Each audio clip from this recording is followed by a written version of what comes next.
Yesterday I had sprayed a garden insect spray to try to get rid of the roly polies from the potatoes. Actually, I also figured out why it happened. This morning I only saw one baby, and then just now I came out with diatomaceous earth. I did see one roly poly. They are basically active more at night and they hide during the day. Hopefully the diatomaceous earth will take care of that. Oh my gosh, he already looks still. Okay, so anyway, I'm doing that as a protection. But the reason this happened is actually yesterday, because I have potatoes in various parts of the property, and there's only one bed, and it's the closest bed to where I was doing something else yesterday. Now, roly-polies apparently will thrive and live in places where things are breaking down and deteriorating. Well, we have a pile over here of some wood that my husband had cut. It's actually arbor vitae, which is a little toxic to a lot of other plants. Not a lot can grow near it.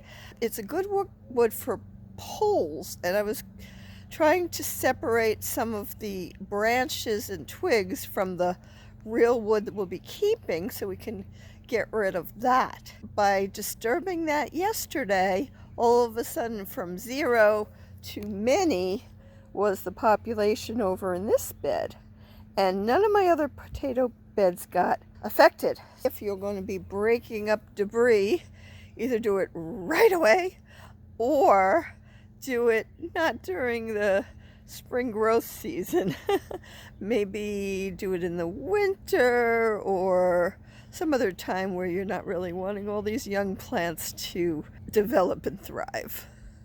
You want to use, of course, the food grade diatomaceous earth, because that basically does not have toxins in it, which you don't want in your diet. And this will basically take any soft-bodied pests and tear up their insides so that they starve to death. Once they eat this, they can't eat something else. I was just spraying some more and I saw a couple of roly-polies, so they're getting active again.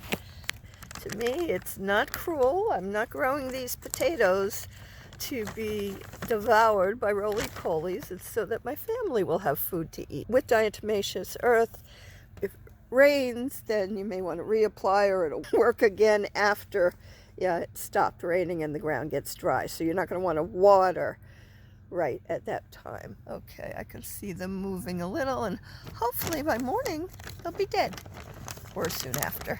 God, they're really climbing out of wherever they were hiding. They're attracted to this. Yum, yum, yum. Have fun. This afternoon I saw a squash bug on my garden gate. I don't want them to hurt my tender curcubits. So apparently for that I should apply the diatomaceous earth in the morning while there's still a little dew, or I can spray on to have effect. But I definitely want to protect them from the squash bugs as well. Diatomaceous earth also will not harm your plants.